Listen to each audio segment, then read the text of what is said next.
Gracias por estar aquí, los que ya se han conectado. Pues ya saben, reactivamos los tequios sentipensantes en este año. Los tequios son estos espacios que hemos estado o que hemos venido haciendo al llamado un par de años, un poco más de un par de años en Padre Huerto. Y pues son espacios justo que se proponen como espacios de diálogo, ¿no? Como espacios en donde no hay verdades absolutas. Eso es como nuestro primer principio. Todo el mundo no pierde esa capacidad de comunicarnos, su punto de vista, ¿no? No hay puntos de vista buenos o malos, ¿no? Creo que todos son valiosos y eso es lo que ha hecho tan rico este espacio, ¿no? Ha sumado un montón porque se ha convertido en eso, un espacio seguro, un espacio donde compartimos un poco estos sentires y pensares, valga la redundancia, con respecto a algún tema que ponemos sobre la mesa. En este caso, son temas que nos atraviesan a todos, usualmente, o que nos preocupan, ¿no? En algún momento de la vida o nos han preocupado y estamos pensando, queriendo hacer algo distinto. Entonces, bueno, y el día de hoy, pues tenemos un tema que pusimos sobre la mesa desde el año pasado. Se nos han ido juntando un poco los temas y queremos escucharlos también. Vamos a estar viendo pues unas encuestas para ver cuáles son esos temas que a todos nos llaman la atención y que quisiéramos un poco como dialogar y conversar. Y el día de hoy, normalmente estos tequios van acompañados casi siempre de algún amigo, colega, amiga que pues está más relacionado con el tema y que nos sirve un poco como para ayudar a hacer esta introducción a esta conversación que se pone muy interesante. Este, la quiero presentar y les quiero recordar a todos los que están acompañándonos que pues es un espacio libre, siéntanse con la libertad de levantar la manita. La doctora, ahorita la voy a presentar, la doctora Eli, ahorita ya la conocerán también, una buena amiga. Ella nos dará una introducción, ¿no? De unos 25 30 minutos y se empezarán a abrir, bueno, antes de que empiece la doctora, va aquí Josué a lanzar unas preguntas detonadoras que nos gusta siempre lanzar al principio del tequio. Las vamos a poner en el chat para que las tengan ustedes a la mano y váyanlas conforme va avanzando la sesión, pues respondiéndolas, ¿no? A ver qué, no sé, en una media hora o 40 minutos que empiece un poco como la charla, y que podamos participar todos ahí, un poco como en el vaivén de la información, pues a ver, ya vamos con un poquito algo más. No se las quisimos mandar desde antes porque si no pues ya las sobrepensamos mucho, ¿no? Y estas son más como para sentirlas y no pensarlas tanto. Bueno, me voy con la presentación y después dejo aquí al doctor Josué que les platique un poco de las preguntas detonadoras. Em, Elizabeth Wenques, bueno, Eli es mucho más que una investigadora. Carro, quitas. ¿Me ayudan ahí nada más silenciando algún? Ah, ya estamos. Es mucho más que una investigadora, es una apasionada narradora de los ciclos de la vida que ha aprendido a mirar donde otros no ven. Su historia comenzó en las alturas de la selva, siguiendo el rastro de las semillas dispersadas por los animales, entendiendo cómo la vida se genera sobre la Tierra. Pero su curiosidad científica le llevó a profundizar más, literalmente. Hoy, la mirada de Elizabeth traspasa el suelo para enfocarse en el universo oculto del agua subterránea. Ha comprendido que las venas que nutren a nuestros ecosistemas corren bajo nuestros pies y que la calidad de esa agua es el espejo de nuestra propia supervivencia. Su bandera actual es la visión de una salud, One Health. Elizabeth nos enseña que no existen fronteras reales. Si el acuífero enferma, el ecosistema padece y nuestra comunidad sufre. Su trabajo conecta los puntos invisibles entre un árbol sano, un río limpio y el bienestar de las personas. Desde la conservación de las barrancas en Morelos hasta estudios de los flujos subterráneos, Elizabeth nos recuerda que todo está íntimamente conectado. Es una científica con los pies en la tierra y la mente en el equilibrio global, trabajando incansablemente para sanar nuestro hogar común desde sus raíces más profundas. Y no me voy a ir a hablar de la parte académica porque es muy larga, pero esta presentación un poco nos da, pues esta conversación es un abreboca. Gracias, Eli, por estar con nosotros, por compartir. Pues en otro lugar, ¿no? Todos estamos en lugares creo que distintos y agradecemos mucho tu tiempo, tu espacio y pues todo tuyo el micrófono. Bueno, gracias a ustedes, más bien Fernando, muy poético, ni yo lo hubiese podido escribir así. Me encantó la descripción, sí, un poquito es así, tal vez me da pena, tanta, tantas flores, pero sí, sí, sí, comencé trabajando pensé que era bióloga tropical y luego fui invitada a trabajar en el desierto de Baja California, en los oasis de desierto, entonces ya empecé a ver los ecosistemas con otra mirada, ¿no? Y a tratar de entender un poco qué sucedía justamente con el tema del agua, ya que en el desierto muchas cosas que se ven, que están a la vista, son fáciles de interpretar, más o menos fáciles de interpretar, pero dependen de lo que hay ahí abajo, ¿no? No solo de eso, sino que, bueno, el ejemplo de poder estar realmente, bueno, el honor de poder estar en la Baja California, en la península, y recorrerla y tratar de entenderla de la mano del doctor Ezequiel Escurra ha sido para mí maravilloso, ¿no? El poder entender esas eh, oscilaciones en el clima, dependientes de esas oscilaciones oceánicas y cómo influye el océano en la Tierra y viceversa. Eso te abre la cabeza muchísimo y bueno, es con respecto a la cuestión ambiental, ¿no? Pero luego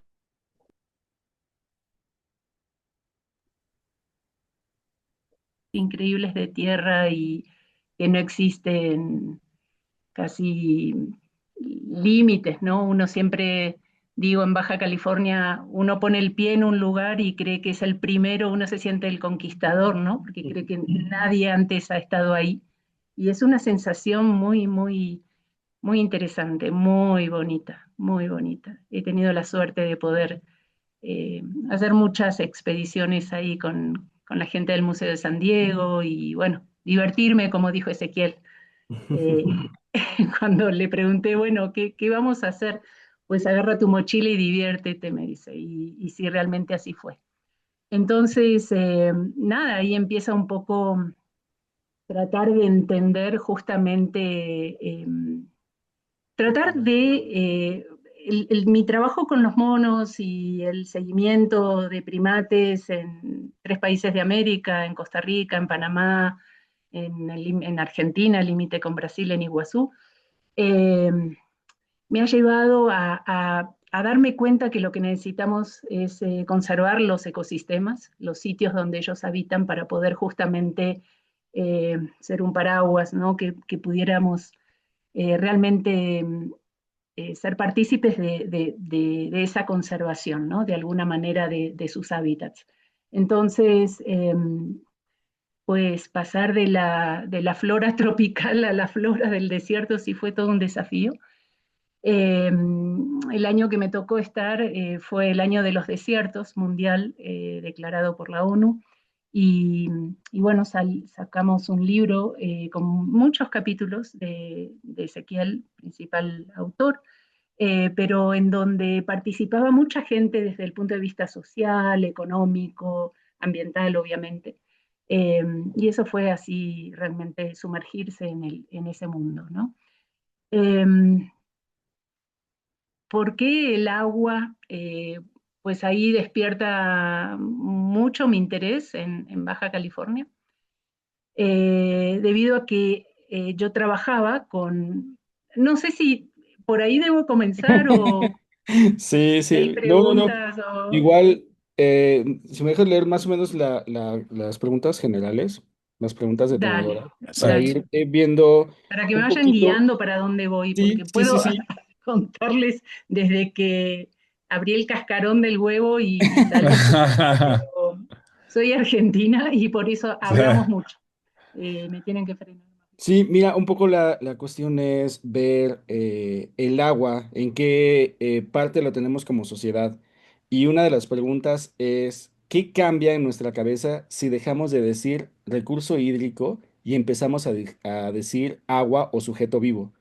¿Crees que el lenguaje realmente cambia cómo la tratamos y por lo tanto cómo la conservamos? Eh, Confieso que no me pasaron las preguntas antes. Y bueno, sí, ¿cómo es el primero que me decías? Como sujeto, no, como un bien, Un un recurso recurso hídrico. hídrico, un Ajá. recurso hídrico. Pues es la manera como tradicional, yo creo, económica, no sé, el enfoque técnico, económico de considerar el agua, ¿no? Creo que de esa manera el agua está considerada como un bien utilizable, y eso hace que su gestión también se base en la oferta, la demanda, ¿no? Eh, no sé, como que su regulación también depende más bien de concesiones, de tarifas, ¿no? Derechos de uso, ya se mezclan cuestiones mucho más económicas. Y sí, sí creo que cambia, ¿no? Cambia en la cabeza la manera de concebirla, ¿no? De esa manera. Creo que prioriza actividades, es más antropocéntrica la visión, eh, priorizando como las actividades humanas, no sé, la agricultura principalmente, que es donde eh, tenemos la mayor utilización del agua, ¿no? Como en un 70% a nivel mundial. Eh, la industria, la energía, yo qué sé. Eh, y bueno, eso trae consecuencias importantes, ¿no? Eh, Y Porque justo bueno, esa visión antropocénica, perdón, ¿crees que hemos perdido la conexión real con el origen, el ciclo? Realmente claro, ya muy pocos, bueno, muchos no sabemos de dónde viene el agua que utilizamos y que bebemos. claro, es que esa visión hace que pierdas como que la protección ambiental más bien sea algo, ¿cómo decirlo?, como instrumental, y como que, no sé, se base más en las necesidades humanas, ¿no? Obviamente. Lo vemos un río, ¿no? Como más bien vale por lo que aporta a la economía, ¿no? Ujú. Es la cuestión de los valores, creo que, no sé si quieren opinar los demás también, ¿no? Pero creo que por ahí pasa, ¿no? En cambio, cuando tú tienes esta visión más, ¿cómo le habías dicho? Sujeto. Ajá, era sujeto vivo o simplemente llamarle como agua, como el sujeto a derecho. Ajá, sí, pues es una visión mucho más biocéntrica, en donde hace que no solo que el agua no solo se la vea como un objeto, sino como algo, como un sujeto con valor propio, ¿no? Eh, con esta interdependencia, como decías, de los ecosistemas también, con esta interdependencia de la vida y en que cambia es que pasamos a ser más que usuarios del agua, podemos llegar a ser más bien guardianes, ¿no? O cuidadores del agua con esos conceptos, ¿no? Con otra visión. Eh, Sí, de hecho aquí englobamos como muchísimas de las preguntas que justamente tienen que ver en esa cuestión de cómo tomamos el agua también como sujeto, o cuáles son posiblemente los derechos, o esto que acabas de decir, de cómo podemos realmente cuidarla, ¿no? Y igual, no sé si alguien por ahí pueda tener una pregunta, pero a mí me llama igual también un poco la atención en las diferencias y si el agua de por sí es algo un poco invisible para nosotros o algo que utilizamos, el agua subterránea también tiene un enfoque de invisibilidad muy, muy, muy profunda. Impresionantemente invisible. Eh, al darte cuenta realmente de cuán importante es el agua subterránea, a pensar diferente. Te das cuenta que el agua accesible, líquida que tenemos, en realidad está congelada, ¿no? En general el agua a la que pudiéramos acceder en superficie está congelada, en glaciares, en permafrost. Eh, Ahí hicieron un comentario en el chat súper interesante de Chiapas, no sé si lo quisieran leer. Sí, nos dice Casa Latina, nosotros en la cultura zoque de Chiapas, mediante nuestras relaciones sagradas con el manantial, que es la casa de Chac, el rayo, como efecto de unidad entre ámbitos comunitarios e institucionales. Ajá, súper interesante. Que, sí, pues en general los pueblos originarios tienen otra concepción, ¿no? Mucho más amplia, mucho más conectada, como el universo como un todo, ¿no? Eh, pues los que vivimos realmente ya, no sé cómo llamarnos, más inmersos en las ciudades y con otras mentalidades ya un poco distorsionadas de alguna manera. Yo creo que hay que hacer énfasis, justamente siempre digo lo mismo, ¿no? En los jóvenes y tratar de invisibilizar todas estas cuestiones, ¿no? Como bien has hecho tú también, Josué, con el tema del agua subterránea. Eh, Tratar de hacer ver justamente la importancia que tiene, ¿no? Como siendo más del 90% del agua líquida accesible en el planeta, ¿no? Siendo justamente eh, el bien que más es usado para agricultura, ¿no? En un 70%, siendo también preocupante que gran cantidad de la población humana está sentada en lugares áridos, ¿no? O desérticos, propiamente dicho, ¿no? También en esos lugares se genera, no sé, entre el 40 y el 50% de la producción de carnes o de actividad de agricultura, y eso hace que, bueno, que justamente dependan muchísimo del agua subterránea y que sea preocupante, ¿no? La extracción. Cuando vemos los números, sí asusta, porque en los últimos, bueno, más o menos se calcula que como para 2050 eh, va a aumentar en 5 veces la extracción de agua subterránea, ¿no? Eh, Muchos acuíferos, los acuíferos, hay, o sea, la cantidad de agua debajo de la tierra es inmensa, es inmensa. Eh, no es esto, no, es mentira que no hay agua, digamos, debajo de la tierra, debajo de los grandes, bueno, los grandes acuíferos, ¿no? Como el acuífero guaraní en Sudamérica o los acuíferos debajo del desierto del Sahara, ¿no?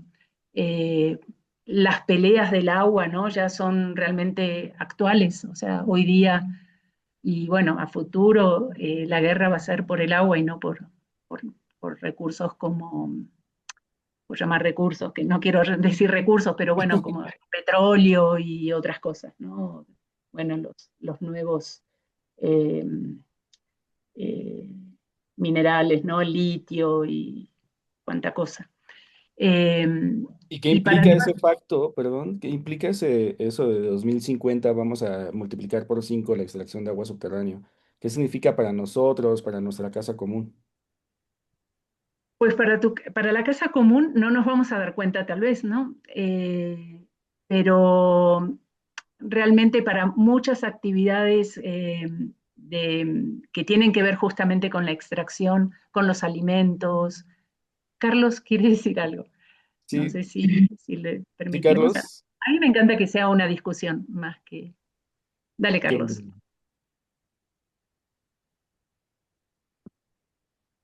¿Está apagado tu micrófono, Carlos?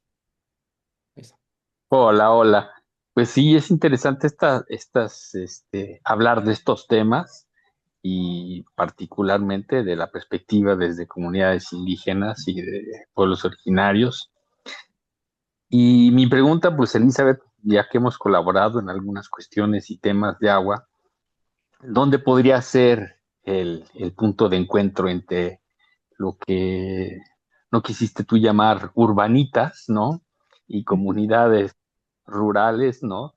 Que de alguna manera tienen una visión encontrada y bueno, va a ser puede convertirse en una pelea de yo te suministro y tú la aprovechas, pero quién la copia, ¿no? y luego toda la parte legal y demás. Entonces, digo, hemos estado yo un poco en el camino de la certificación de sustentabilidad de la gestión del agua, obviamente en los diferentes niveles, subsuelos, mantos freáticos, etcétera, así como también en todas las formas de extracción. Pero también me preocupa y no veo mucho cómo puede ser que se unan estos dos caminos en uno solo, ¿no? O en una comunicación sana, ¿no? Sí, es verdad, Carlos. Y bueno, el tema es que nuestros gobiernos realmente, yo creo que gran falla de nuestros gobiernos es justamente la falta de buena asesoría. Yo no pretendo que mi presidente sepa de estas cuestiones, pero es muy sencillo, creo, poder asesorarse, ¿no? Correctamente. Y, y- y yo creo que principalmente ese punto que dices, yo lo veo en la planificación del territorio, por ejemplo. Porque justamente la planificación del territorio tiene que ver con la gestión del agua también, obviamente, ¿no? Y esa planificación tendría que ser justamente abierta a la participación de todas las comunidades, ¿no? No solamente las comunidades indígenas, sino que, bueno, las personas que habitan un sitio en particular, distintas comunidades.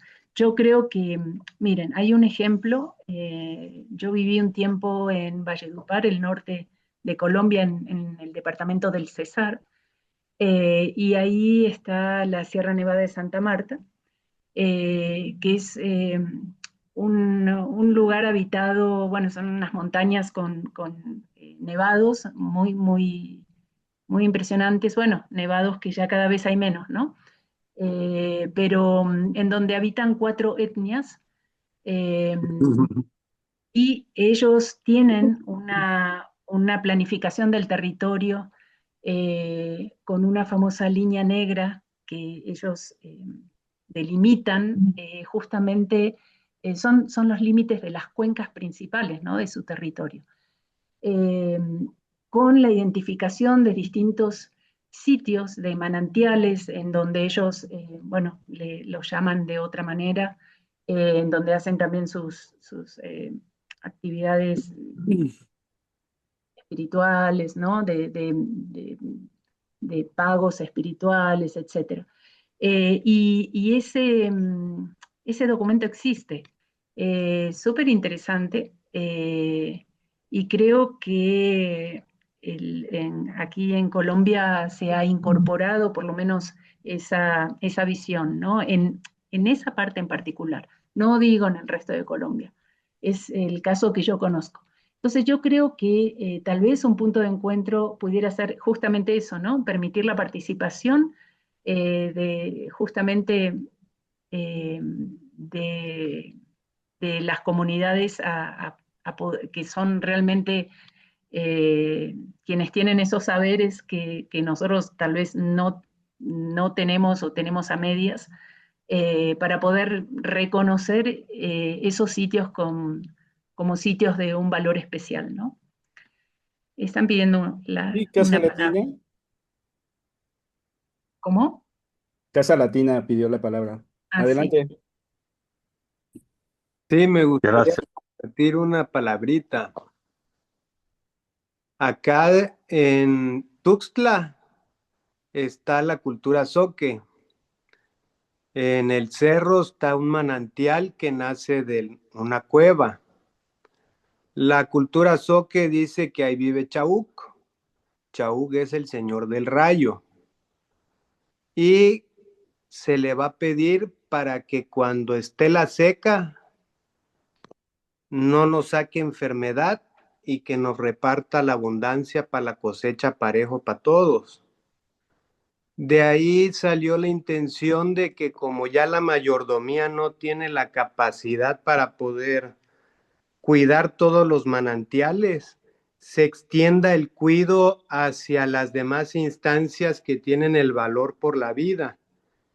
Y por acá en el rezo hay manantial intraterreno, que fue cuando aquí hubo mar, se quedó una burbuja debajo del cerro. Entonces se hierve el agua de sal y se hacen unos terrones de sal. Eh, ya ven de que el cristal acumula energía. Entonces ahí se depositan los rezos. Al ser agua de mar milenaria, dicen que es el ángel el tic principal y que su sal le da fuerza para que no muera el manantial cuando está la seca. Entonces ese es parte del rezo. Y toda la gente que quiera cuidar el manantial debe de saber la forma de llevar el rezo. Y después se comparte con las instituciones de universidad para que le hagan estudios al agua, cómo está el manantial, y que la gente sepamos cómo están nuestros cuerpos de agua. Y así pues tener el cuidado compartido entre toda la gente. Es parte de lo que estamos haciendo por aquí, una de las experiencias que quería comentar. Gracias por la palabrita. Muchas gracias. Muchas gracias, qué bueno, qué interesante lo que dices. Sí, Sí, ¿no? yo creo que hay muchos puntos de encuentro, ¿no? De la academia con las comunidades y cada vez hay que fomentarlo más, ¿no? Eh, Pero ahora llevarlo a la cuestión política, como decías, ¿no? El hecho de que ya Ah, tenemos un punto de encuentro entre la cultura y la academia, pero nos hace falta dar ese, pues, es, esta aterrizaje. en eso tenemos una metodología que le llamamos Santuario de Vida y Paz. Son los lugares que están cuidados por la parte ancestral, con la participación institucional, y a esos son los referentes de biohabitabilidad que nos enseñan cómo tener este vínculo profundo con el territorio y conectar nuestra espiritualidad con acción regenerativa. Y con ello hacemos bueno, pues aquí en Chiapas están los caracoles zapatistas, donde nos enseñaron de que la rebeldía genera realidades alternas y que eso es respetable y se tiene que adaptar de forma alterna al sistema. Entonces, la unidad social crea la realidad social y de mientras hacemos la promoción en política pública para que también se lleve el reconocimiento como sujeto de derecho al manantial y la gente que lo cuida como guardián de manantial. Ahí es como estamos haciendo el circuito.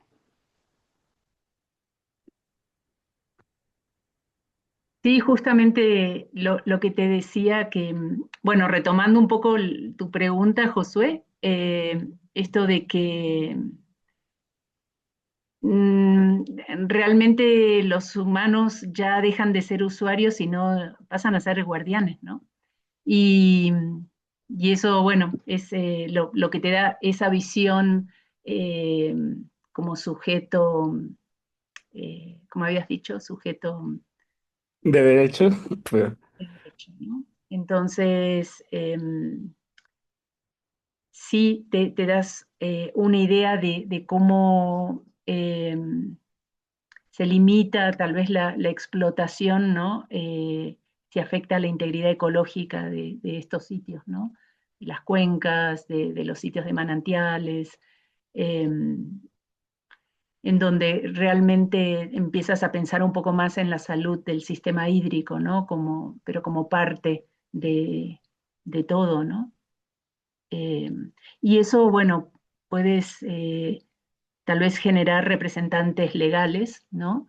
Eh, de un río, de un cuerpo de agua, sea cual sea, ¿no? Eh, no sé, eso creo que es lo que te da esa visión, ¿no? Un poco menos eh, técnica o económica. No sé si más o menos contesté o no, sí, totalmente. como que empiezas a ganar peso en cuestiones de justicia ambiental, ¿no? Pero igual la necesidad de también tener toda esta experiencia técnica que justamente ayude, ¿no? Como lo que decía el compañero, el hecho de que la academia se acerque y esté explorando y la calidad del agua y ver si existe alguna problemática, y eso no está peleado con la parte de su cosmovisión, ¿no? Creo que Claro. al Ujú. contrario, creo que la puede respaldar o puede ayudar justamente, ya sea como para aprovecharla o para conservarla. Así es. Una vez me tocó dar un curso en Ecuador, en la zona ¿cómo es que se llaman? Los cantones, ¿no? Los cantones en Ecuador, y venían muchos líderes de cantones que querían saber, bueno, ahí era el problema de la minería, ¿no? Y qué podían hacer, qué podíamos hacer desde el punto de vista ambiental, y ellos cómo podían involucrarse eh, en monitoreos y, bueno, monitoreos de flora, de fauna. Estuvo muy interesante porque también era compartir esas visiones, ¿no? Otra visión mucho más eh, relacionada, bueno, más unida a la naturaleza, ¿no? Estuvo padre también.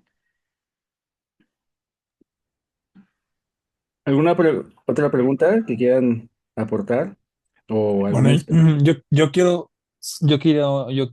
mira, aquí están poniendo, Dani puso ahí, ¿lo lees tú por ahí?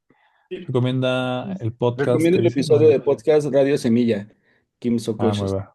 bien. Kim Sacocha no se toca, que habla de la resistencia de las comunidades quichuas ecuatorianas ante las mineras, y el documental La vida de un río de Sopilote en YouTube, donde narra paso a paso cómo el agüita baja de los glaciares páramos hacia el desembocadura en el Pacífico. Ambos son muy digeribles y sensibles. Muchísimas gracias, Dani. Yo quería primero, bueno, saludar a los que se han ido conectando. Veo caras amigas por ahí, Juan y otras personas que se han ido conectando. Y me gustaría como, ahora que llegamos como a ese punto de donde se une la parte de las leyes, digamos, del status quo y de la manera en la que se administra hasta hoy, y digo hasta hoy porque pues hay muchas formas en las que el sistema ha venido colapsando, ¿no? Entonces está dando paso a estas nuevas formas en las que nos organizamos, ¿no? Y en estas nuevas formas me viene a la mente estas leyes que en algún momento justo lo sacaste ahorita, Eli, en Ecuador, en Bolivia, ¿no? Se impulsaron con algunos compas, ¿no? Justamente el mismo Evo, ¿no? Con todas estas políticas de Estado, dándole derechos, ¿no? Fue algo en avanzada, ¿no? Que en su momento se vivió como en avanzada, ¿no? A la naturaleza, al agua, ¿no? Como sujeto de derecho, digamos, en el derecho convencional, pero cómo hay un punto de inflexión en el que hay un diálogo constante entre las formas de hacer política, yo digo a pie de planta, o sea, en la comunidad, con la comunidad y para la comunidad, y en esas otras élites, ¿no? Y entonces, ahí, digamos que lo que me viene a la mente un poco, y ahí me gustaría como abrir la conversación a ver quién quiere participar, es eh, cómo se van juntando estos dos caminos o hacia dónde creemos que se van a juntar estos dos caminos para que no sean, digamos que discursos que no conviven en el mismo plano, porque hasta hoy pues siguen ahí un poco difíciles de conversar. No sé, lo siento así. ¿O ustedes qué piensan? Sí, Fernando, yo creo que todavía no lo hemos logrado, ¿no? Ahí hay mucho por hacer, por más que hay muchos ejemplos también en muchas partes de Latinoamérica, bueno, como recién comentaban, y esas luchas, ¿no? Por hacerse oír, ¿no? Esas voces. Eh, pero tal vez yo creo que la academia pudiera apoyar un poquito más en eso también, ¿no? Eh, Dejar de hacer tesis, ¿no? No sé, sí hacer tesis, pero me refiero poder eh, bajar esa información de una forma mucho más digerible, ¿no? Que sirva a los manejadores de áreas naturales, por ejemplo, ¿no? Yo creo que cada tesis debería bajar la información de otra manera, ¿no? Como un instrumento para poder, porque hay mucha información realmente en cada una de las tesis que quedan ahí acumuladas en la UNAM o en la UAM o en donde sea, ¿no? En Sí, muchas Dani. manos. Sí, pero Dani. Ah, hola. Eh,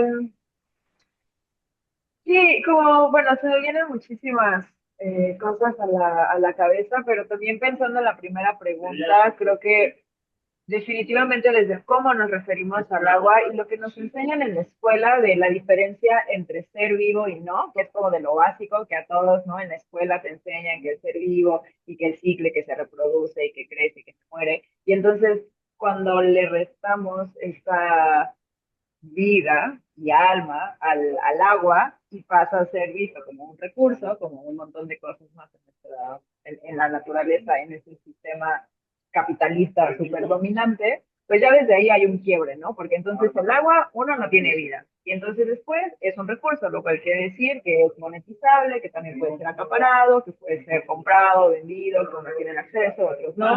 Y luego aparte de eso, es como a las comunidades que han sido guardianas, ¿no? De los ríos, de las fuentes de agua, de los cenotes, de los lagos, como estas fuentes y cuerpos de agua viva, que está limpia, han sido desplazados muchas veces, han sido forzados a retirarse de esos espacios, han sido violentados y vulnerados sistémicamente y se les quita de la foto, ¿no? Y entonces se les vende el agua a través de pipas y todas estas cosas. Y y eso, el documental que recomendaba es muy lindo, es corto, pero también es muy triste porque es que se observa cómo conforme el agua que nace en algún lugar, ¿no? De la tierra o baja de la montaña y está limpia, como cuando atraviesa la urbe, ahí es en donde ya valió queso, ¿no?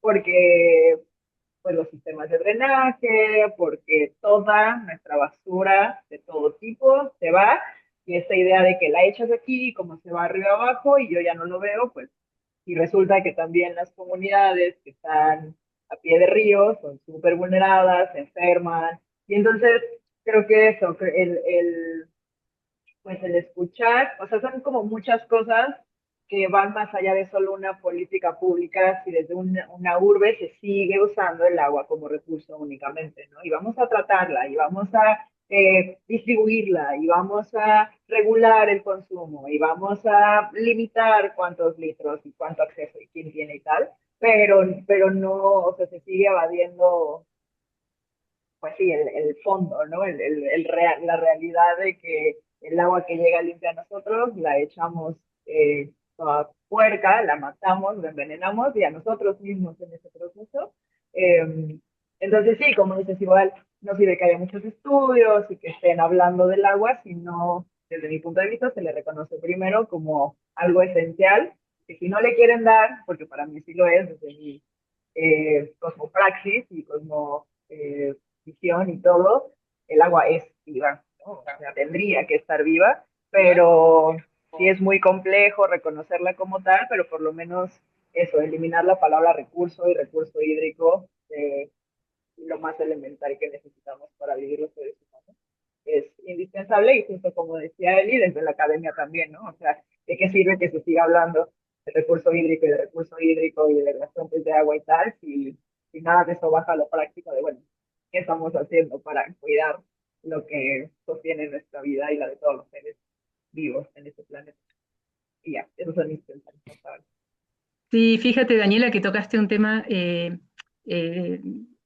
súper importante y que tiene que ver justamente eso, ¿no? Que, como dices, el considerar el agua, solo el agua, ¿no? Y muchas de las leyes, justamente, en muchos de los países, México también, eh, se considera, nada más se piensa en el agua, pero es el agua y el territorio.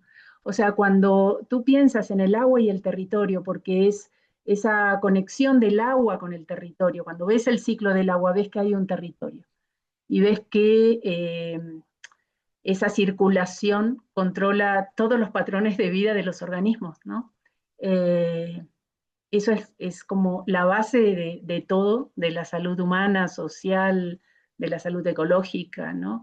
Y realmente el agua, como la encontramos en distintos estados en el ciclo, durante el ciclo, eh, cuando precipita, como lluvia, por ejemplo, o nieve, como sea, tenemos un territorio que funciona como un mediador, ¿no? Como un filtro. Y ese filtro hace que haya cambios en esa ruta del agua, medio de lo que comentabas, y también en los ritmos del agua. Pero es justamente esa interacción que perdemos de vista de repente, ¿no? Que las leyes tienen que considerar el agua y el territorio. Por eso, bueno, yo he trabajado casi todo el tiempo con las riberas, porque es justamente esa zona de transición entre el agua y la tierra, en donde ocurren un chorro de procesos que justamente hacen que todo funcione como debería funcionar, ¿no? Si no es alterado. Así que realmente saber cómo y dónde, por dónde circula el agua es súper interesante, súper importante, y es yo creo que la base donde se construye de todo, ¿no? Una gestión inteligente del agua y el territorio en conjunto. Y en eso es donde fallan las leyes, ¿no? Muchas de las leyes. En considerar nada más el agua como un caño por donde, como si fuera un tubo por donde pasa el agua. Entonces todo está pensado solamente en el agua y no en esa interacción del agua con el territorio. Por ejemplo, aquí en Colombia, muchas veces en Bogotá, es considerado como una ciudad en donde tiene muchas cuestiones que le han prestado mucha atención a la cuestión ambiental. Y uno de las joyitas así son estos parques lineales, ¿no? Que conectan el páramo con la ciudad de Bogotá, y luego sigue el agua ya cada vez más contaminada hasta el río Bogotá, que es un desastre de contaminación. Eh, y cuando ustedes caminan por esos parques lineales, en medio de la ciudad, eh, hay bicisendas, la gente va con los perros, es muy bonito, pero no se aguanta el olor a caño que hay, es impresionante. Cuando ustedes se fijan el por qué, es porque en esos parques lineales lo que han hecho es, alguna compañía de concreto lo que hizo fue romper todo el corredor ripario, o sea, eh, instalar paredes de concreto. Entonces, básicamente lo que es un caño abierto. Eh, Cortaron esa interacción entre los microorganismos del fondo, del banco del río, de las paredes, de los bordes, de los bancos del río.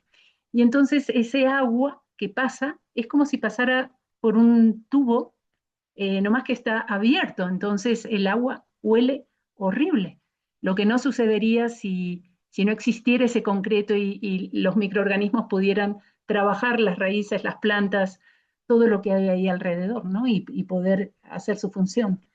Entonces, bueno, realmente los parques lineales, yo he dado charlas acá en la CAR, en las corporaciones, y comentándoles, ¿no? Digo, miren, es muy sencillo, vayan a caminar por ahí y se van a dar cuenta que hay que sacar todo ese concreto que han hecho, ¿no?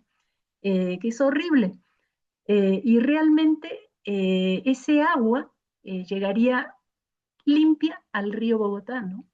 Es interesante cómo está dispuesta esta ciudad y cómo ciertas como equivocaciones muy notorias, si uno pudiera cambiar eso, no sé, de alguna manera, cómo cambiaría todo, ¿no? De manera muy sencilla. Para tocar el tema luego de los servicios de la naturaleza, ¿no? Que justamente los servicios basados en ecosistemas o los servicios basados en la naturaleza, cómo de manera tan sencilla pudiéramos hacer uso, aprovechar de estas acciones, funciones de que tiene la naturaleza, los procesos de la naturaleza, para reducir un montón de cosas económicamente incluso, ¿no? Sería mucho más fácil que la estructura gris de muchos ingenieros, ¿no? Pero bueno, sí, hay mucha más gente Gracias. para... Sí, claro. Ahorita sigue Juan, después Casa Latina y después María, por favor. Muchas gracias. Hola Fer y saludos a todas, a todos en este tequio. Bueno, pues es un gusto y quisiera sumarme con esta reflexión que creo que viene un poco a tono en lo que estaba comentando Daniela y que abundaba en eso Elizabeth con el tema de, tengo como dos enfoques centrales. Quisiera tocar que uno tiene que ver con el uso y otro que tiene que ver con el cuidado. Y los quisiera poner un momentito por separado desde este contexto. Yo tengo el privilegio de vivir en un pueblo, en una comunidad rural, en donde todavía tenemos la fortuna de tener manantiales de los cuales nos abastecemos de agua. Y vivo aquí hace 30 años y conozco bien el cuidado que tiene la comunidad. Todos conocemos dónde están los manantiales y cómo se ha ido entubando el agua para que cualquiera de nosotros puede ir a las llaves que hay y cargar su agua para traerla a la casa. Entonces consumimos muy buena agua y estamos todo el tiempo cuidando eso.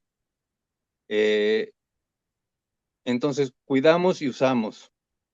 Ahora, cuando hablaba Fernando de esta cuestión más en lo político, en lo académico, en lo urbano, yo considero que lo que pasa ahí es que hay una desconexión, porque normalmente eh, quien está en estos otros contextos solo usa el agua, pero realmente no está en contacto directo con el origen del agua que está usando.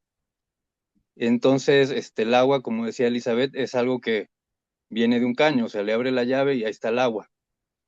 Y como no hay un esfuerzo extra por estar atendiendo que realmente sí salga el agua, que no se haya roto la manguera, que hay que ir a limpiar el manantial, que llovió muy fuerte, hay que ir a levantar las piedras, etcétera, etcétera.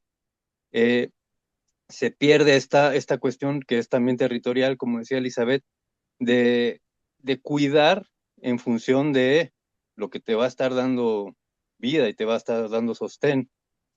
Eh, Hay otro punto que es muy importante que tiene que ver con este uso, cuidado y lo territorial, que es la espiritualidad, que creo que algo se ha mencionado, pero que de algún modo nace de una cuestión muy de supervivencia, o sea, es una necesidad básica, el agua, y al mismo tiempo es una conexión directa con esta fuente de vida.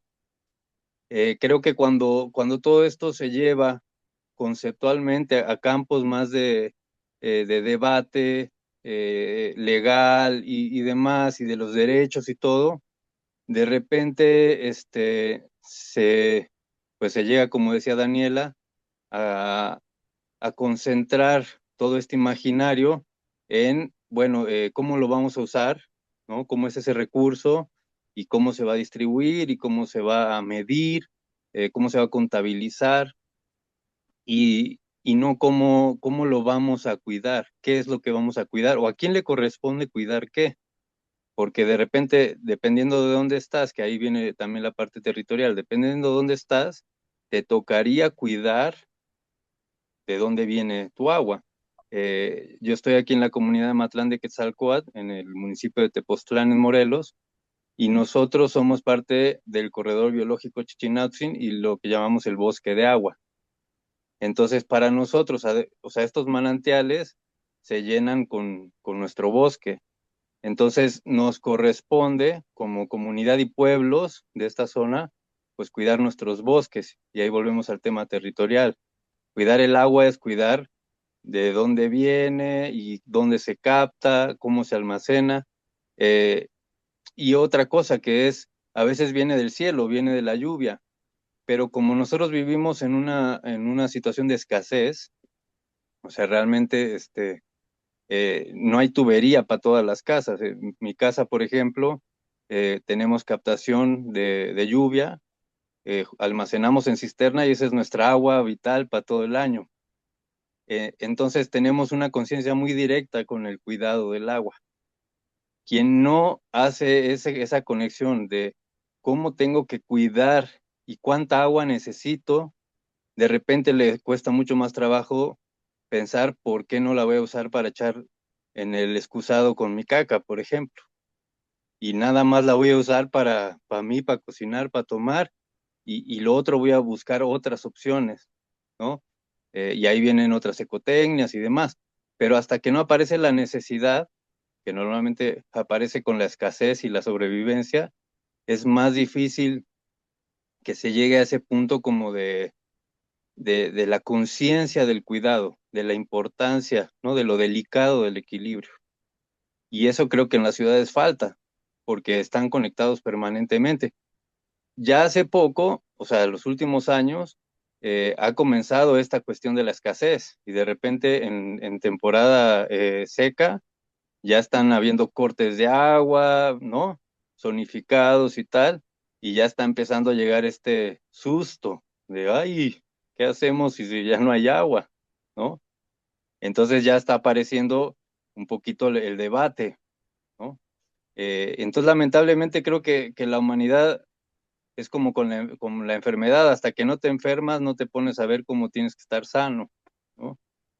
Y esa es parte de esta conciencia del cuidado, ¿no? Y el cuidado creo que ahí ya entramos como en otro campo de mucha mayor sensibilidad, de mucho mayor, eh, pues sí, amor por las cosas.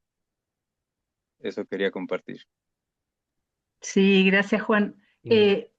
Yo viví en Huertas de San Pedro, también en el corredor Chichinautzin, sin conexión también, no estábamos conectados y también se puede vivir muy bien del agua de lluvia, limpiando tus techos, teniendo esa conciencia de, es más, me encantaba vivir de esa manera, ¿no? Porque realmente valoras el poder colectar el agua en la cisterna.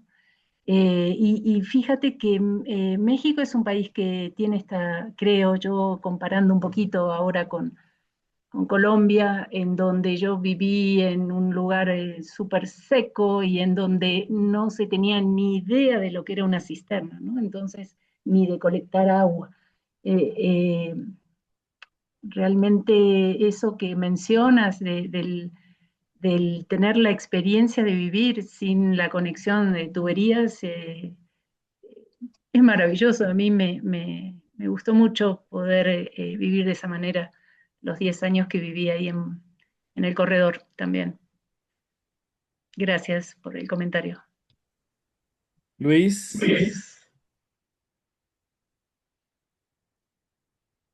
Sí, es sobre la interesa que comentó Fernando de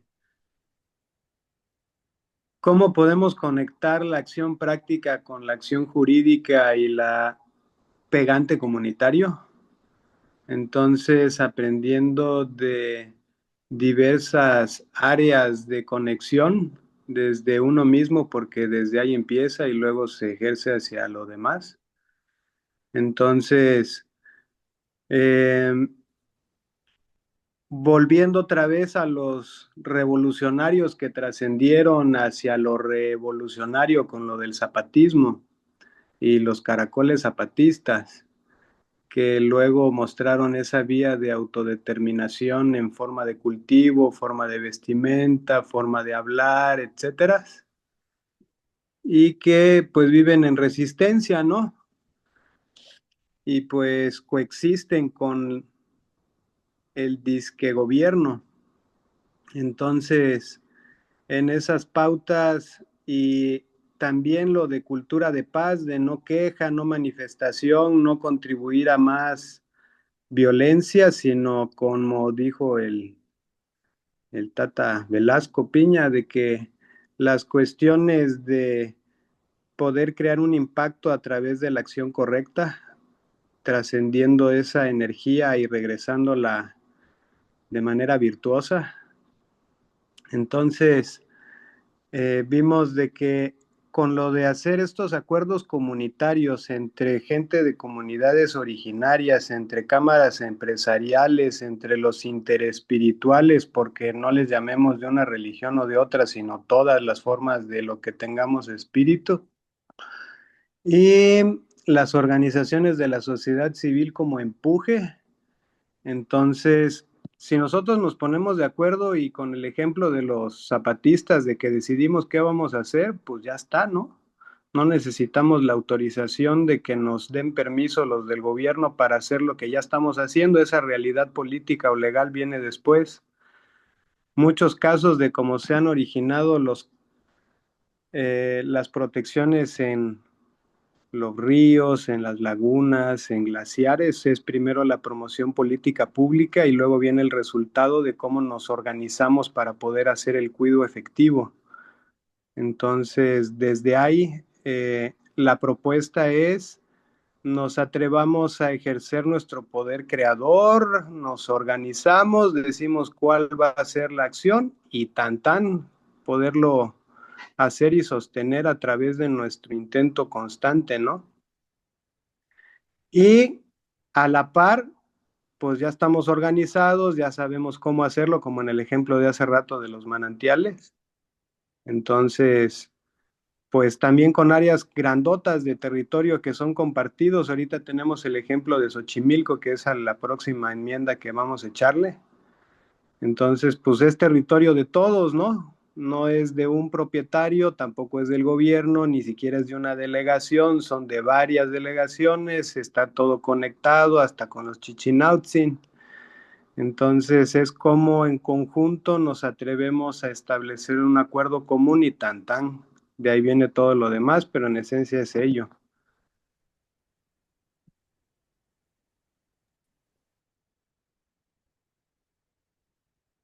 Sí, Luis, Gracias. gracias. Lo que pasa es que a veces es complicado, ¿no?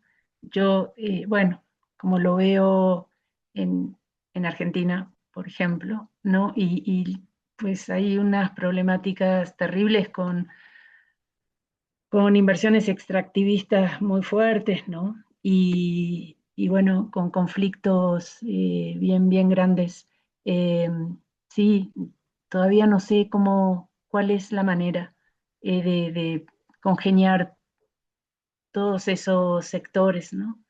Va a ser siempre muy complicado, yo creo. No sé si hay una Es fórmula. que Mm.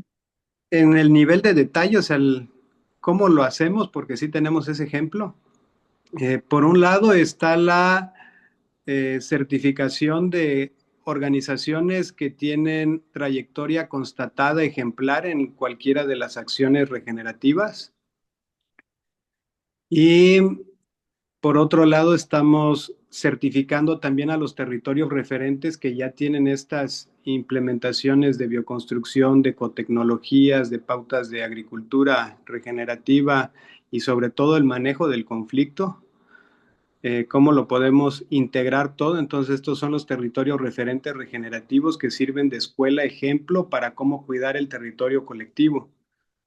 Lo acompañamos con las pautas de organización entre qué es lo que hace uno, porque pues ya hacemos cosas todos, ¿no? Entonces, ¿qué hacemos entre todos? Es el plan de acción y de ese plan de acción se determina las pautas a los diferentes plazos y determinamos cómo vamos a nombrar el territorio desde nuestro sistema de cuido.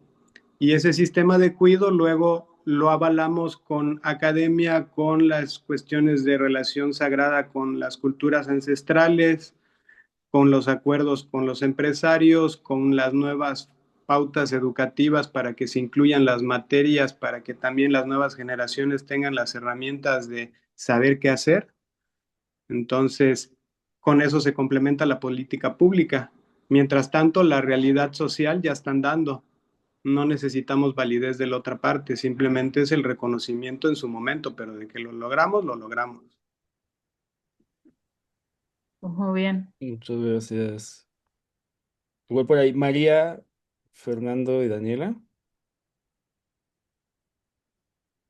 No, pues ya quedé porque lo que dice este hombre son cosas muy fregonas, o sea, ya tiene control de todo, o sea, Luis, ¿verdad? Entonces, ya tienes simplemente ya el que controles a la sociedad o a tu grupo y que le digas qué hacer, cómo hacerlo y que lo coordines con los empresarios, grandes o chiquitos como sean, pues ya está canijo, o sea, y que tengas ya una política pública para hacerlo, pues está muy, muy fregón, ¿no? Pues qué padre me da, la neta es de que si se lleva a cabo, quisiera vivir para verlo porque eh, se me hace, mi cabeza no da para pensar todo eso que tú dices. Es, yo vivo en una colonia de una ciudad y aquí nada más le abro al agua, a la llave y sale de la cisterna que tengo, que en la noche llegó el agua, a veces llega, a veces no. Pero yo lo único que quería decir es de que en mi ambiente, yo siempre he tenido una propuesta en mi cabeza porque pienso que todos los cambios vienen desde las pequeñas personas que están a mi alrededor, o sea, niños de kinder, niños de primero, segundo, de primaria, porque ellos son los que nos ponen el ejemplo para muchas cosas. Y si nosotros podemos influir en ellos, en el sentido de cómo cuidar el agua, de que no tiren basura en la calle, porque yo lo he visto, papá, no tires la basura, se ve feo. Entonces el papá se limita, ya no la tira. Y si al niño se le enseña a cuidar el agua, aunque sea parcharle el agua al excusado, pues hay que buscar medios en donde ya no sean de 10 8 litros los excusados, no excusados de 4 de 3 litros. Aquí en la casa de ustedes hemos ido cambiando los excusados para que no gasten tanta agua. Eh, pero uno de los anhelos de mi corazón, sinceramente, es el yo tener harta lana y poder poner publicidad en la televisión, en el radio, en donde haya la manera de que el niño nos esté enseñando a cómo cuidar el agua para que los demás niños vean eso que sí se puede hacer. Y eso lo podríamos llevar a lo mejor esas propuestas con los diputados, senadores, ¿por qué? Porque hay muchas películas, hay muchas series de televisión, hay muchas cosas en donde estás viendo la película y el tipo se está bañando con una regadora así grandota y le cae el chorro de agua. Entonces le estás enseñando en que si es padre tirar el agua para bañarte, pero así a fuerza, mucha agua, ¿no? Entonces el niño lo ve y dice, no, es que así me tengo que bañar con mucha agua. No sé si me doy a entender. Y la otra es de que hay otros comerciales en donde se anuncian cosas y llegan y abren la llave de ahí de lavamanos y nada más la abren así y dejan caer el chorro de agua y wiri, wiri, wiri, wiri, wiri, wiri, wiri, pero el agua se sigue cayendo. O sea, no es de que llego, la abro, me lavo, cierro y ahora sí, el wiri, wiri. Eso también es educación, también es que los niños eso lo ven y ellos lo hacen. O sea, los niños hacen lo que nosotros hacemos, pero si tú le cambias la mentalidad al niño, le ayudas, ellos nos enseñan a nosotros, porque ellos son más sabios. Nada más, eso era todo. Vale. Dani, te quiero harto. Gracias, María. Sí, tal cual, lo que tú dices, la educación no ambiental en los niños es fundamental en las escuelas, bueno, en Padre Huerto, por ejemplo, ¿no? En sitios así. Yo creo que lo que mencionabas eh, tiene que ver también con, y quisiera mencionarlo, eh, l- nuestros gobiernos lo que hacen es, por ejemplo, en cuestiones de educación, generan estos programas, ¿no? Programas de educación muy establecidos, igual para todos. Y no debería ser así porque realmente las poblaciones son muy diversas y los niños de esas poblaciones son muy diversas.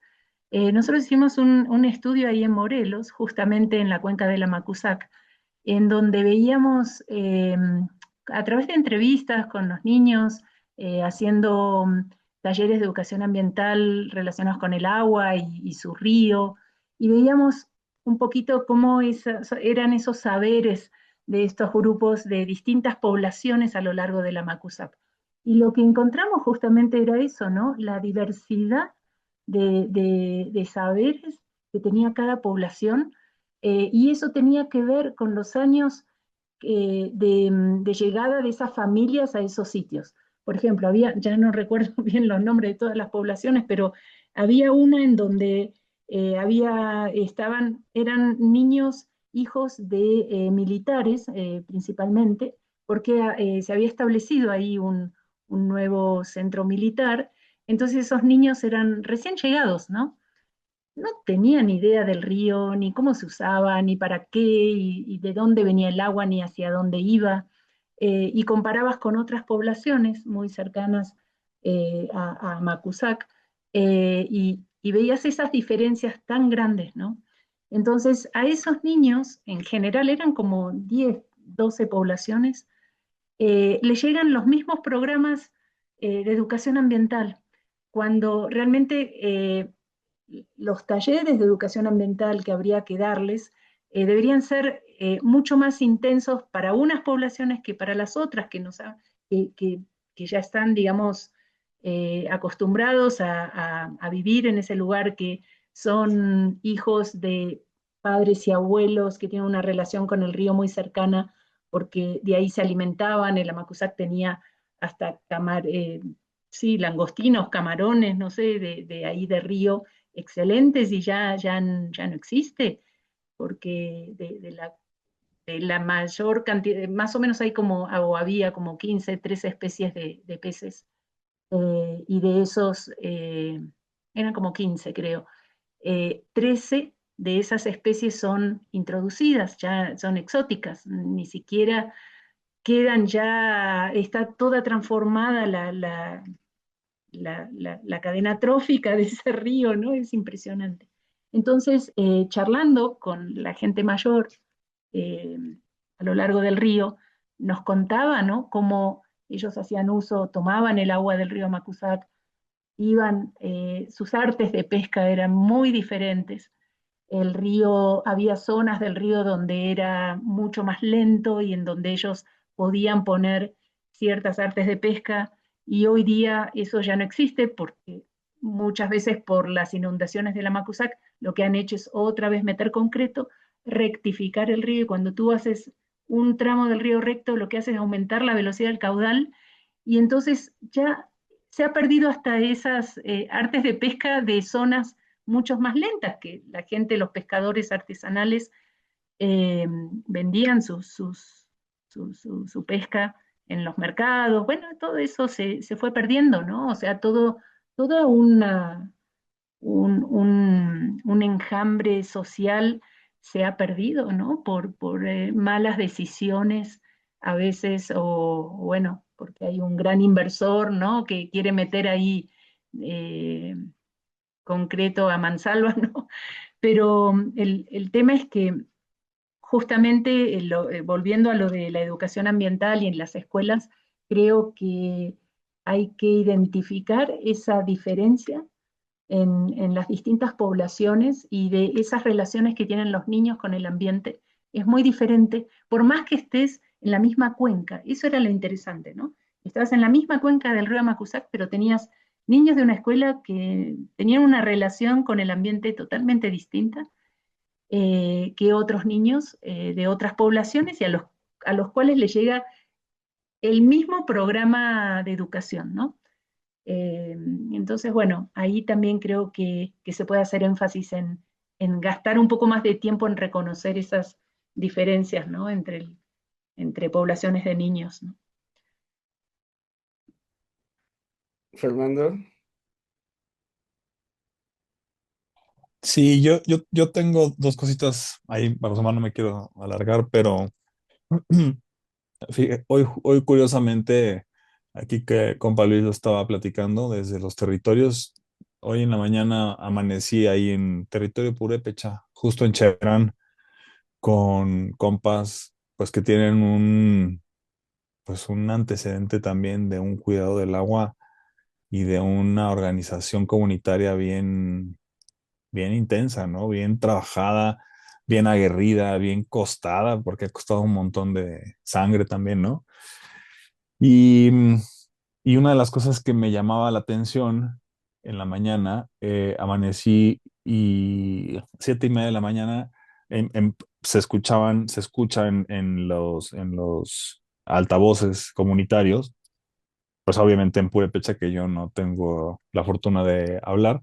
Yo decía, pues qué, ¿no? Entonces le preguntaba ya a un compa, oye, qué tanto es que se hablaba? O sea, eran horas, ¿no? Y yo escuchaba y escuchaba y escuchaba, pues qué tanto se dice. Y me dice, pues no, se hacen anuncios todo el tiempo. Y eso es parte de lo que hace que nuestro pueblo esté siempre bien comunicado y sepamos exactamente lo que está pasando. Desde que la calabacita ya se cosechó y es momento para ir a comprarla porque ya llegaron los que la acaban de cosechar, hasta si hay que alguien sufre un accidente, o sea, y parte de eso me dejó como las reflexiones de que hay un quehacer de servicio, digamos, para lo comunal constantemente, ¿no? O sea, no hay un tema de objeto sujeto como lo mencionaba Josué, ¿no? Al inicio. O sea, ellos no es que yo estoy separado del otro, de los otros, incluidos obviamente los apus, las montañas, los ríos, o sea, todos estamos interconectados constantemente y nos reconocemos como parte del comunal. Obviamente hay momentos en los que, digo, porque tampoco, o sea, sería pecar, ¿no? Si yo dijera que todo es color de rosa. Obviamente hay muchos momentos en los que se sucumbe, ¿no? Bajo, pues, la hegemonía, ¿no? De la programación, esta productivista del aguacate, ¿no? Por ejemplo, no hay en esa zona, ¿no? Y ves y dices, pues, no, obviamente no está todo increíble, ¿no? También hay cosas que no funcionan tan bien, pero creo que si logramos transitar a partir de la comunicación, por ejemplo, en las escuelas, como lo decía María, como lo decías ahorita tú, Eli, para avanzar en una efectividad ambiental y dejar atrás esta programación productivista que venimos replicando en los sistemas educativos, creo que nos puede dar luces al final del camino, ¿sabes? Como empezar a eso, a reconocernos, inclusive los que estamos en las ciudades como eso, ¿no? ¿De dónde viene? O sea, el tema uno no puede amar lo que no conoce. Y así es como el primer principio de cómo vas a cuidar tu agua si no sabes cuál es la fuente, si no conoces, si no. Entonces, en ese proceso, creo que las ciudades también se tienen que apostar a eso, ¿no? O sea, porque las ciudades al fin, o sea, tampoco podemos irnos todos a la ruralidad, ¿no? O sea, la ruralidad no aguantaría, ¿no? O sea, no aguantaría el bosque, no aguantaría las selvas, no aguantaría esa carga, ¿no? Pero lo que sí podemos es ir haciendo estas pequeñas detonaciones de conciencia para transitar a esto, a relaciones afectivas, ambientales, que ahonden en esos procesos, pero que sean vivenciales, ¿no? O sea, que creo que se puede, o sea, a ver, no es el camino fácil, obviamente, pero creo que sería lo que tendría que ser. Eso por una parte. Y nada más voy a dejar este último porque no se pudo conectar Joaquín, un vecino mío, que cuando le envié la invitación, muy interesante, y ya va a escuchar seguramente la grabación, pero vamos a dejar yo creo que ese tema para otro tequio. Y él es marino de las Fuerzas Armadas, es una persona de 85 años de edad, ¿no? Y ha vivido 55 años en la mar, ¿no? Y uno de los temas que le voy a preguntar, a ver si me permite compartírselos, porque está haciendo un doctorado a estas alturas del partido, me dijo, y está entusiasmadísimo. Y su tema principal es el tema, él le llama Apuntes de la amnesia marítima del mexicano, o sea, nosotros y nuestra relación con nuestros mares. Y es bien interesante porque así como es con los mares, pues también es con tú lo dijeron tú, Josué, y tú, Eli, al principio, ¿no? Esta agua debajo de la tierra. ¿Cuál es nuestra relación? Hay una amnesia, hay un distanciamiento, la conocemos, no la conocemos. O sea, la identificamos, la veneramos o no. Y bueno, ahí voy a cerrar mi comentario y creo que ahí estás, Dani. ¿Tú qué querías hablar?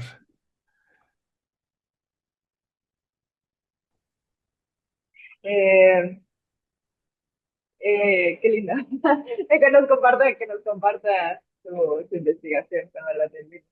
Eh, a mí me venía mucho mientras estaba escuchando pues la participación de cada uno, el eh, que últimamente intento, como hay mucho ruido de todo lo que está sucediendo y sabemos que en realidad estamos viviendo ya la policrisis y los que sabemos y lo hemos visto y ya vamos a tener así un montón, pero ahora con redes sociales hay mucho más ruido, pero yo estoy enfocándome mucho en notar y agradecer y reconocer que para esta nueva humanidad que también están haciendo y de que somos todos partícipes y estamos un poco como haciendo casi la labor de parteras, me gusta mucho como verlo así, ¿no? Así como si algo se está muriendo, si este sistema y mucho de lo que lo sostiene se está muriendo y colapsando, pues cuáles son las otras realidades.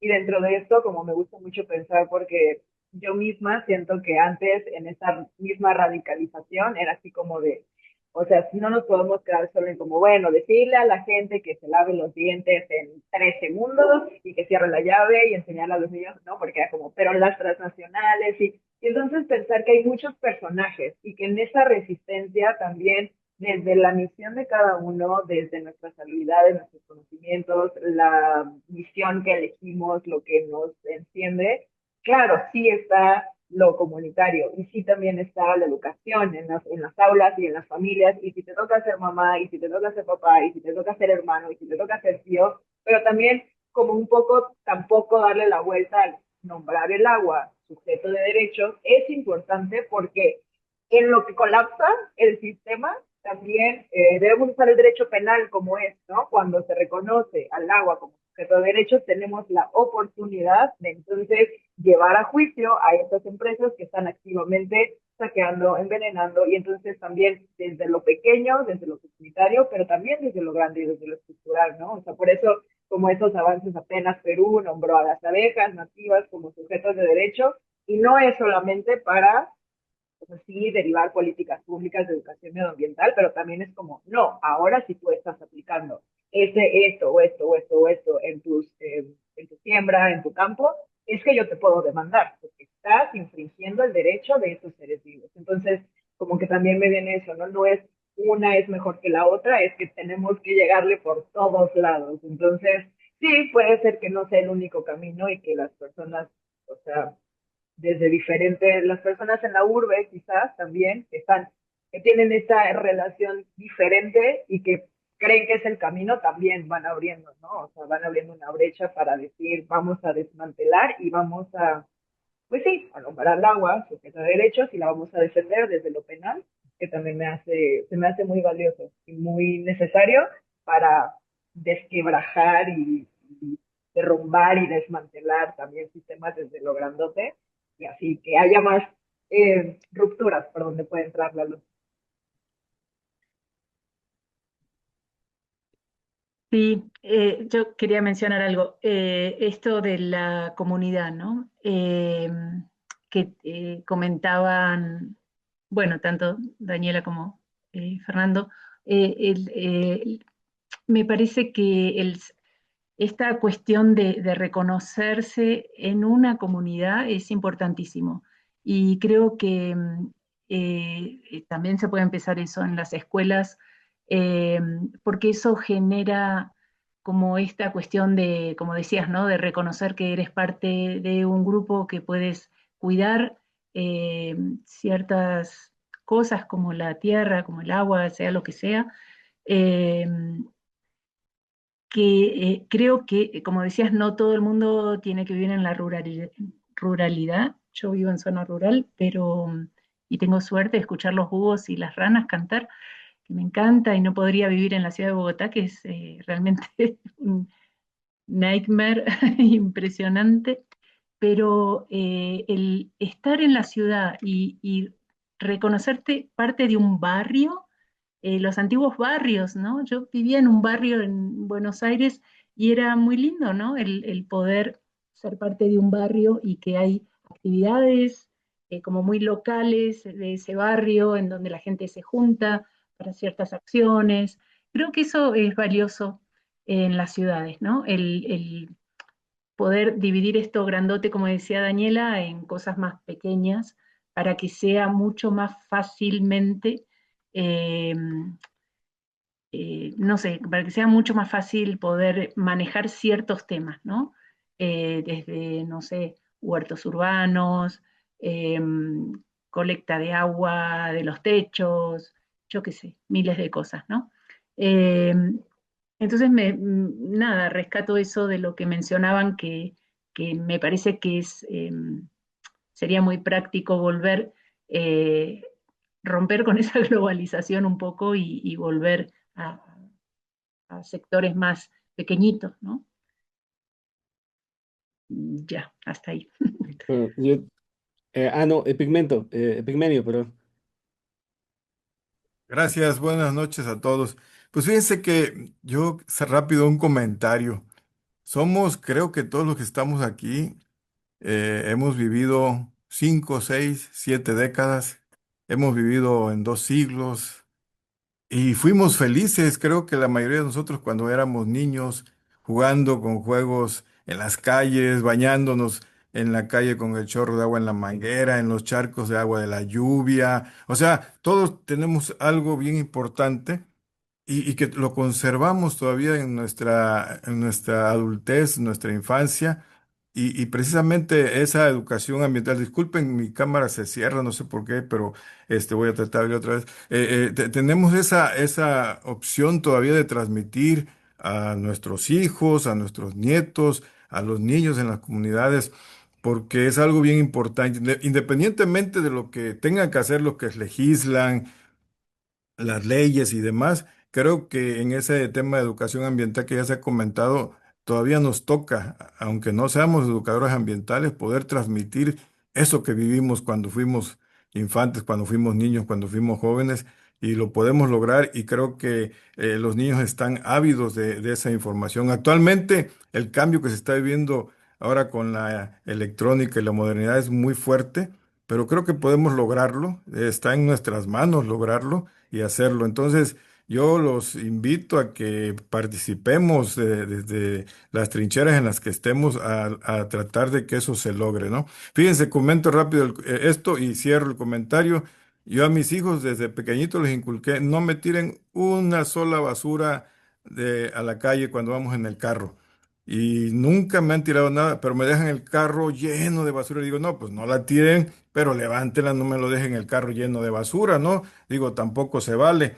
Pero ellos no les tiran nada y por convicción, ¿no? Porque hay a veces que dice uno, no me están viendo, pues ahorita nadie me ve y lo tiro. No, lo aprendieron también a cuidar el agua, a no tirar basura, a hacer muchas cosas. Y creo que es algo que debemos seguir, no debemos de soltarlo. Y en nuestra experiencia de vida, como dije, creo que tenemos mucho, mucho, mucho que enseñar y dar todavía a nuestras futuras generaciones, en las escuelas, en las comunidades.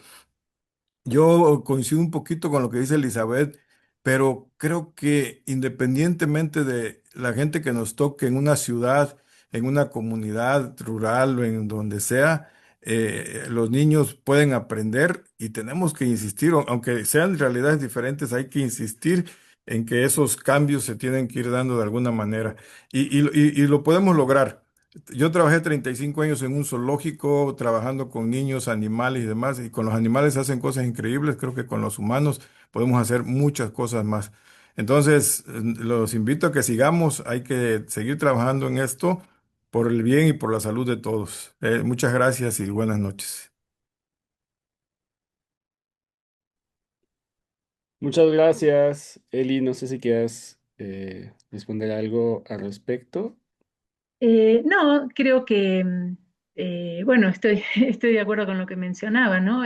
Justamente eso, ¿no? Que decías, el, me- m- hablando un poco de todas esas cosas que podemos enseñar y que podemos dar, y sí, me lleva a mi eterna lucha con Fernando Jaramillo, que fue un estudiante mío de doctorado, que muy sabio de Morelos y de toda su historia. Trabajó muchísimo en Jutepec, con toda la comunidad de Jutepec. y él siempre abogaba por las microcuencas, ¿no? Entonces, yo intentando meterle en su cabeza toda esta visión de la cuenca hidrológica, que justamente sobre una cuenca hidrológica, que es la que considera también al agua subterránea, eh, podemos tener muchas microcuencas por encima, ¿no? Entonces, y él siempre, yo con una visión mucho más amplia y él como siempre de sus microcuencas. Pero finalmente entendí con él que es mucho más práctico y más fácil atacar el problema social, bueno, no el problema, sino el poder generar proyectos, administrar, gestionar, dar cursos, talleres, coloquios con la gente, estar mucho más en contacto cuando uno considera así grupos más pequeños, ¿no? Entonces, sí adopté su visión de la microcuenca porque es mucho más fácil socialmente trabajar así que abarcar mucho, ¿no? Por más que el sistema es así grandote, sin perder esa visión de que tienes un gran sistema por debajo y por encima, pero con la gente hay que trabajar en chiquito. Eh, Me convenció. Sí, sí, es mucho más, creo que hemos logrado varias cosas ahí en Jutepec, eh, justamente considerando esa visión de trabajar con la gente mucho más reducido, ¿no? No, eso nomás, como compartir. Gracias. Gracias. No sé si alguien quiera compartir algo. Hablen ahora o callen para siempre. Pues no, agradecerte, Eli. La verdad que es un tequio que, pues justo esto, levanta muchísimas pasiones, ¿no? Es como muy controversial y nos da muchísimo que pensar. Pero además creo que sí llegamos a varias conclusiones, varias cosas muy, muy en común. Esto que acabas de decir al final, también el hecho de ver o la cuestión visual de microcuencas o de comunidades, creo que por ahí va el camino, también lo que había mencionado un poco Luis y Juan. eh, Creo que por ahí podría ir construyéndose un poco la visión para el cuidado y para el tratamiento de esta cuestión de políticas ambientales, sobre todo en el aspecto del agua. Carlos, sí, perdón, no, no te había visto. Está cerrado tu micrófono. Un poco de regresar a donde empezaste, Josué, también haciendo eh, pues la charla en torno a cómo nosotros lo llamamos y recurso hídrico, agua. Mm. Mi experiencia como urbanita fue acercarme a comunidades indígenas y en ese proceso también a gente que ve el agua de otra manera, ¿no? Y les comparto esto de estando un día trabajando en el campo, yo llevaba agua y a un compa le decía, oye, pues que aquí traigo agua para todos y no se preocupen porque está hervida, ¿no? Sana, ¿no? Y me decían, no, ¿sabes qué? Yo la prefiero cruda, ¿no? Es una visión muy distinta, ¿no? O sea, la naturaleza me la da así, ¿por qué la tengo yo que hervir? Si yo, es más sana, tiene más minerales, tiene más... Entonces, esa concepción del agua, a mí me ha hecho también reflexionar, ¿no? Cómo nosotros la vemos como un recurso hídrico y la sanitizamos, la limpiamos, la purificamos, etcétera. Y pues la naturaleza trae ya en sí mucha sabiduría que nosotros hemos dejado de reconocer. Entonces, compartir esa parte también. Gracias. Gracias, Carlos. Sí, me hiciste acordar en una de las expediciones que hicimos en, eh, en la mitad, en donde se junta más o menos donde está el límite entre Baja California Norte y Baja California Sur, hay un lugar maravilloso que se llama el Cañón El Paraíso. Hicimos 3 expediciones a ese lugar, en donde son 10 días de mula, ¿no? Y vivíamos del agua que jalábamos de los charquitos, ¿no? De los pequeños charquitos que encontrábamos. Eh, Hemos ido en distintas épocas del año y cuando nos tocó ir, bueno, en la expedición tenía yo que incluir al financiador, ¿no? de esta expedición. Entonces, sí o sí, era un apasionado de la fotografía, un filántropo.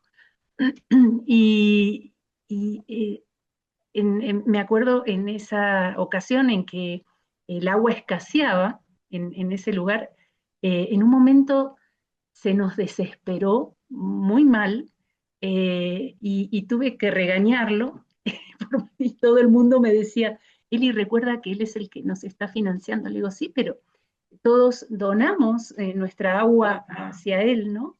Era gringo. Y todos Hubieras empezado por eso. los guías les dimos, y yo también digo, mira, y tienes tu agua, tranquilo. Es que la falta de agua puede ser muy desesperante. Y yo no lo había notado, yo iba muy confiada en que íbamos a encontrar otro charco, otra poza, en donde íbamos a poder jalar otra vez agua.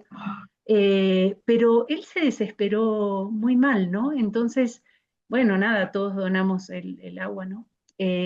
Para él, para que se calmara.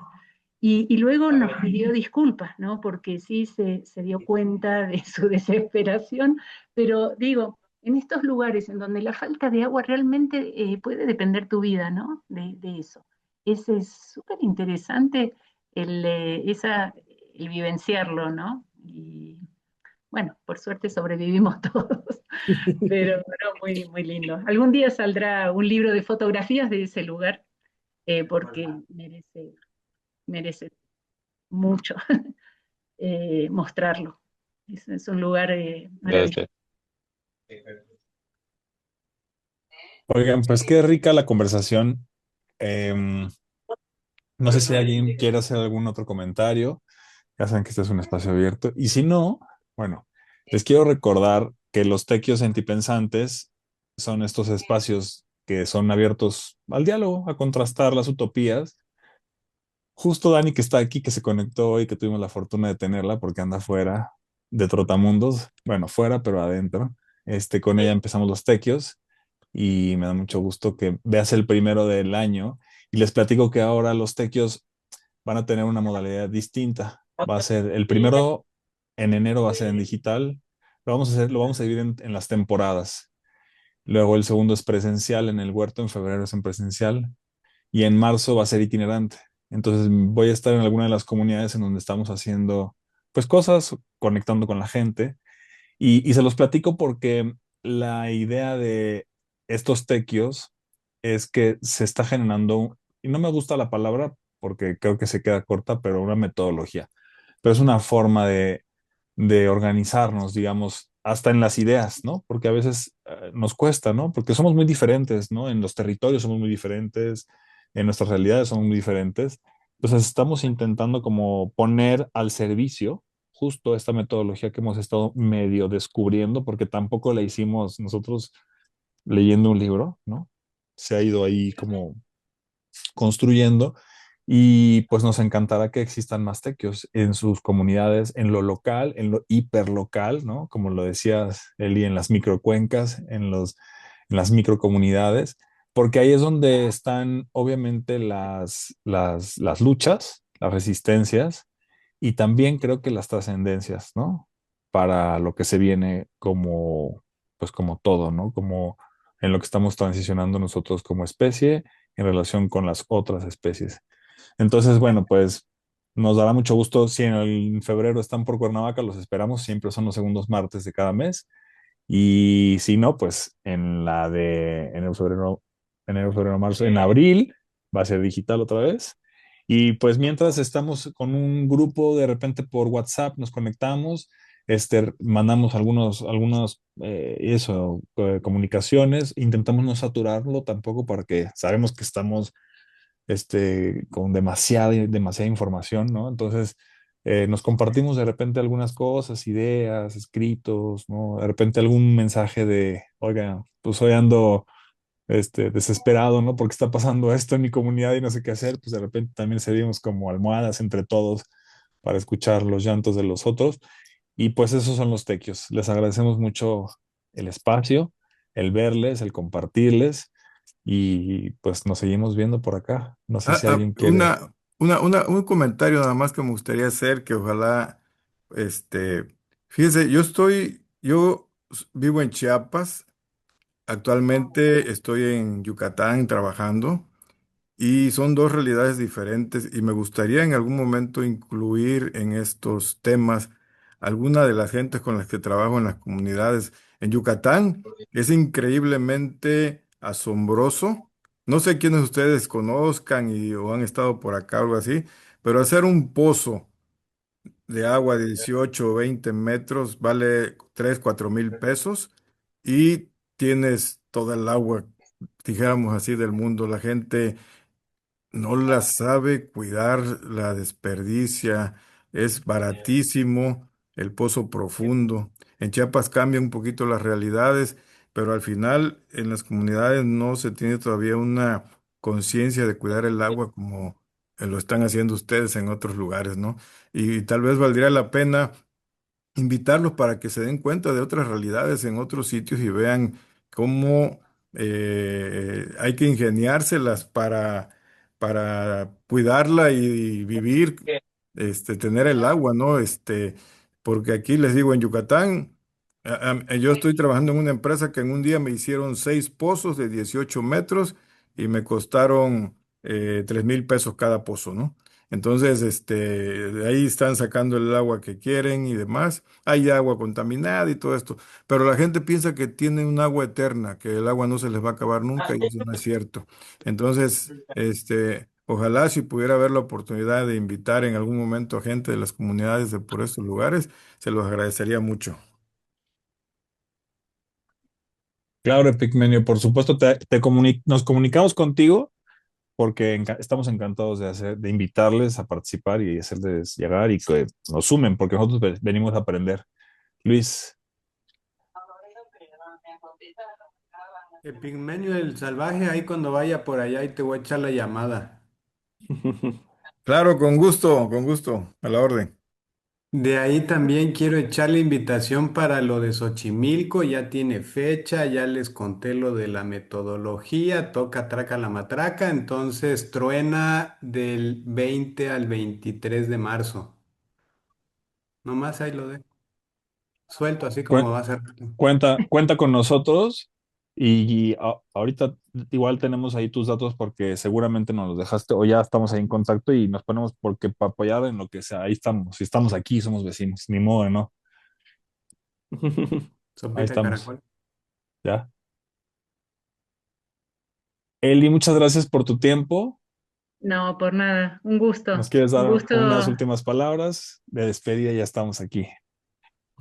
No, quería solo mencionar lo de Yucatán, que sí es bien interesante, porque bueno, Yucatán es un caso especial, ¿no? La península es kárstica y realmente el agua es importantísimo ahí porque cualquier cosa se filtra muy rápidamente hacia la zona subterránea y es justamente cantidades de agua impresionantes, pero también muy eh, es preocupante cualquier filtrado de cualquier cosa o escape de contaminación, porque inmediatamente eso se infiltra eh, hacia las napas subterráneas, ¿no? Entonces, sí, estaría bueno tener gente de Yucatán también participando.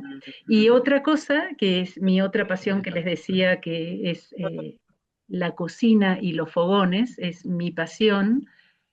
Como alguna vez te lo comenté, en esta radio de Se sabe por tu boca, muchas veces los fogones, el compartir alrededor del fogón experiencias de distintas comunidades es muy rico y muy interesante las historias que surgen ahí. En este programa de radio de Se sabe por tu boca, que va por toda Latinoamérica, es impresionante. No es que les estoy haciendo propaganda, es que me encanta realmente su programa Sí, y creo que ustedes que trabajan con Padre Huerto, en cuanto a alimentación, cuestiones sustentables, creo que hacer un programa relacionado con la alimentación eh, sería muy bueno. Y me encantaría participar como Es, oyente y nada es más. una experiencia religiosa eso, increíble, Sí, Sí. claro. sí, sí, sí. Pues, Distintos usos de técnicas, o sea, puedes compartir millones de cosas ahí, ¿no?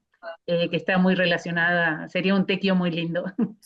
vienen temas de cocina también en el TEC. Ya les vamos a mandar el temario de todo el año para que vayan viendo lo que Ah, ok. viene va a estar increíble. Ok. Buenísimo, gracias Eli. Vamos a No, de compartirles nada, todas estas gracias a ideas ustedes. también y gracias por el tiempo, No, por nada. Un que es lo gusto. más valioso que tenemos. Les mando un fuerte abrazo a Y de todas sus verlos, Carlos, latitudes. hace tiempo que no lo veía también.